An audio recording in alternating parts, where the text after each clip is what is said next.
Times now है या ये रिपब्लिकन है, इनमें आपस में भी ये चल रहा है कि कौन मुसलमानों को और इस्लाम को ज़्यादा गाली देगा।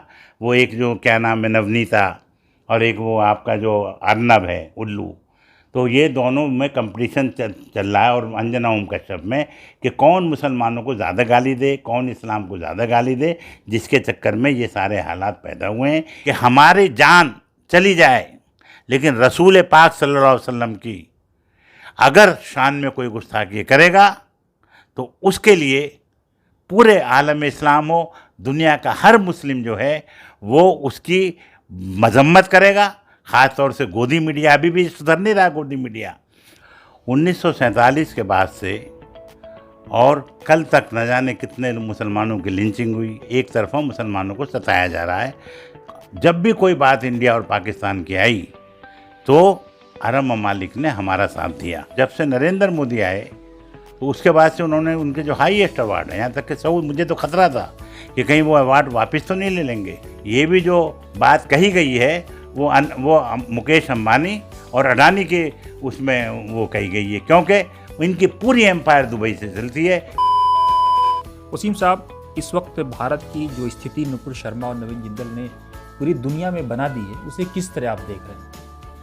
देखिए, सबसे पहले तो मैं जनाब नरेंद्र मोदी साहब का और पहली बार बीजेपी का, गवर्नमेंट ऑफ इंडिया का शुक्रगुजार हूँ कि उन्होंने खुद ही नुपुर शर्मा और नवीन जिंदल को फ्रिंज एलिमेंट कह दिया है, यानी शरारती तत्व। ये शरारती तत्व हैं।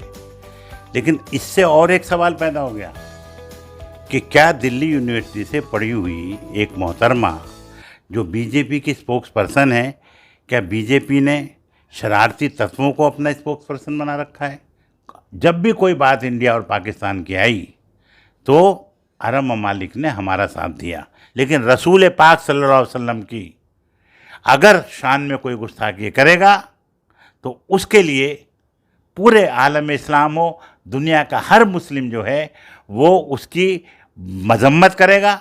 और मजम्मत करने का जो बेहतरीन तरीका है वो अरब ममालिक ने जो है वो इस्तेमाल किया कि उनके जो राजदूत हैं उनको बुलाया और उनसे कहा कि साहब, हिंदुस्तान की तो ऐसी पॉलिसी नहीं है। ये भी जो बात कही गई है वो मुकेश अंबानी और अडानी के उसमें वो कही गई है, क्योंकि इनकी पूरी एम्पायर दुबई से चलती है। इनकी मुकेश अंबानी की पूरी एम्पायर गल्फ़ कंट्री से चलती है।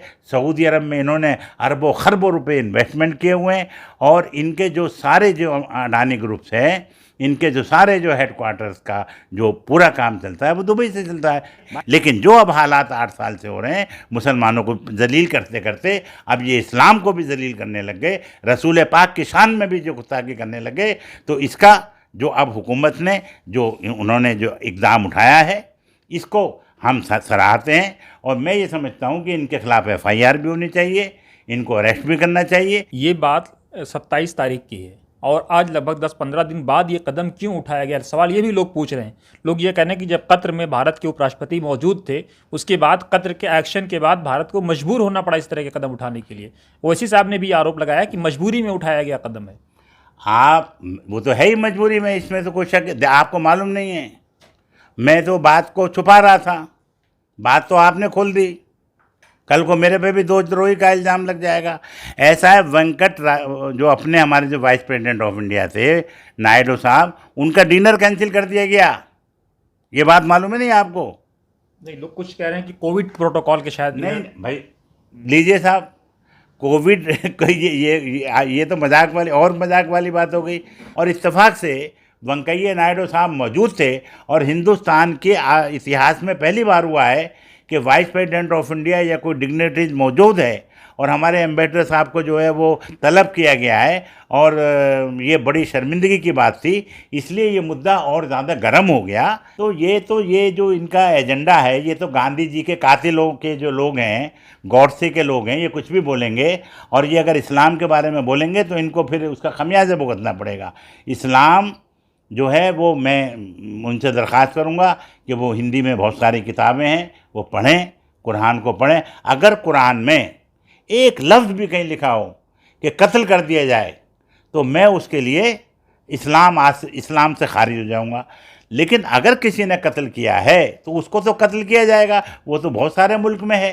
अगर चोर ने चोरी की है तो उसका हाथ काटा जाता है इस्लाम में। इसलिए सऊदी अरब में न चोरी होती है, न जिना होता है, न कत्ल होता है, ना अरब ममालिक में रात को लोग आराम से घूमते हैं। यहाँ तो 9 बजे के बाद जो है रेप हो जाता है, रोज़ बच्चियों के साथ रेप हो रहा है। आंध्र प्रदेश में हो गया, इधर हो गया, यूपी में तो होते ही रहते हैं। 80 बिलियन का लगभग जो है भारत का द्विपक्षीय व्यापार जो है पिछले 2020-21 में हुआ है गल्फ खाड़ी के देशों से, और 70-75 लाख भारतीय वहाँ पे रहते हैं। एक बड़ा फॉरेन एक्सचेंज भी गल्फ से ही भारत को मिलता है, जो भारत की अर्थव्यवस्था की रीढ़ की हड्डी है। उसके बावजूद इस तरह का प्रोवोकिंग भाषण या इस तरह का देना, वो भी बीजेपी के लोगों का, कितना बड़ा भारत के लिए, जो लोग भारत को अपनी माता कहते हैं और भारत ही को पर प्रहार कर रहे हैं उल्टा। मैं इनसे 8 साल से यही बात कह रहा हूँ कि भाई आप लोग जो है जिस तरह के हालात पैदा कर रहे हैं उससे हमारा बिजनेस तबाह हो जाएगा। आप इकोनॉमिक देखिए, ऐसा था 1947 में जो एजेंडा था इन लोगों का, गोलवालकर का या गॉडसे का या जो आपका सावरकर का, वो ये अभी भी उसी को लेके चल रहे हैं। दुनिया बहुत चेंज हो गई है, बहुत नदी में पानी बह गया है। ये अभी भी वही मुद्दों पे अटके हुए हैं जो इनको पीछे घसीटते चले जाएंगे। मुद्दे बदल चुके हैं। मैंने इनसे कहा था कि देखिए आप, ऐसा है कि हम लोग इस वक्त एक जो पूरी दुनिया है एक ग्लोबल विलेज बन गई। आपने जो कहा था 80 लाख नहीं, 82 बिलियन का बिजनेस है और 1 करोड़ के करीब लोग गल्फ़ में रहते हैं। और ज़्यादातर नहीं, जो हमारा फॉरेन एक्सचेंज आता है उसका आधा जो है वो गल्फ़ कंट्रीज से आता है। इसके बाद हमारा सबसे ज़्यादा जो व्यापार है, हमारा एक्सपोर्ट बहुत ज़्यादा है गल्फ़ कंट्रीज़ में। तो इसलिए हम देखिए, ऐसा है कि आज भी मैं हुकूमत से दरख्वास्त करता हूँ कि इस तरह के जो ये फ्रिंज एलिमेंट है, अब तो आपने खुद कह दिया है, तो इनको आप हटाएं। आप अपना एक स्पोक्स पर्सन बनाएं, बीजेपी पार्टी का एक स्पोक्स पर्सन हो, उसके बाद आपकी गवर्नमेंट का एक स्पोक्स पर्सन हो, सिर्फ वही बयान दे। और ये जितने भी ये चैनल हैं, ख़ास तौर से टाइम्स नाउ है या ये रिपब्लिकन है, इनमें आपस में भी ये चल रहा है कि कौन मुसलमानों को और इस्लाम को ज़्यादा गाली देगा।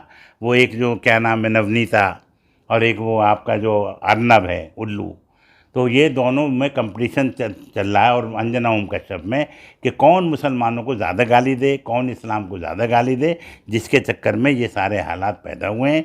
इन जो चैनलों पे पाबंदी लगनी चाहिए। पहले ऐसा होता था कांग्रेस के ज़माने में, गवर्नमेंट ऑफ इंडिया का स्पोक्स पर्सन होता था और पार्टी का स्पोक्स पर्सन अलग होता था।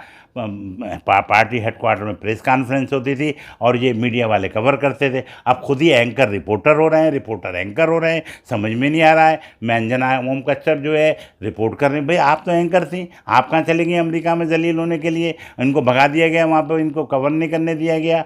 तो ये सारे जो घपले हुए हैं, ये हालात पैदा हुए हैं। मैं नुपुर शर्मा को और नवीन जिंदल को इतना मुजरिम नहीं मानता जितना कि ये मीडिया वाले हैं। हम अब जो एजेंडा हिंदू मुस्लिम का है, ये चलने वाला नहीं है इस दौर में, बहुत नुकसान हो जाएगा। इसलिए इससे हटें। ये 50 का एजेंडा था, अब जो पाकिस्तान चले गए चले गए। अब हमारा पाकिस्तान से कोई ताल्लुक़ भी नहीं है। अब हमारा जो ताल्लुक़ है कि हम हिंदू मुस्लिम मिल के रहें, मीडिया पे पाबंदी लगे और नरेंद्र मोदी साहब अब इसमें लीड लें। आगे के लिए कोई एक शब्द भी जो है सोच समझ के लोग बोलें। मैं भी तो हूँ, मैं भगवान कृष्ण का भक्त हूँ। मैं तो कहता हूँ मैं भगवान कृष्ण का भक्त हूँ, क्योंकि अगर मैं भगवान कृष्ण की इज्जत नहीं करता हूँ तो इसका मतलब मैं अपने रसूल मोहम्मद सल्लल्लाहु अलैहि वसल्लम की भी इज्जत नहीं करता हूँ, क्योंकि उन्होंने कहा है कि दूसरे के मज़हब की इज्जत करो।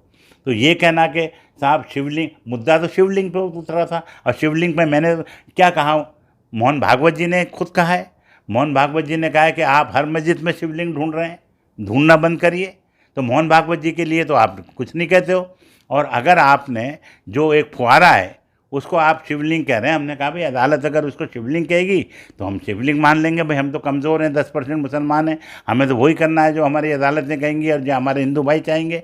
लेकिन उस शिवलिंग से बात इतनी बढ़ गई, फुहारे से, वो फुहारा है, शिवलिंग कहाँ से हो गया? वो फुहारा है, या फिर कोर्ट फैसला करेगी, तो उससे बात इतनी बढ़ गई कि रसूल पाक तक ये पहुँच गए। पर्सनल सवाल, क्या ज़ाफ़रानी रंग आप पर भी चढ़ गया है? नहीं, देखिए ज़ाफ़रानी जो रंग होता है ये तो कुदरत ने बनाया हुआ है, सूफ़ियों का रंग है, बुज़ुर्गों का रंग है। और दूसरी बात है कि मैं तो चाहता हूँ कि मुसलमान जो हैं वो ज़ाफ़रानी कुर्ते, ये जो है भगवा कुर्ते पहने, और हमारे हिंदू भाई जो है हरे कुर्ते पहने।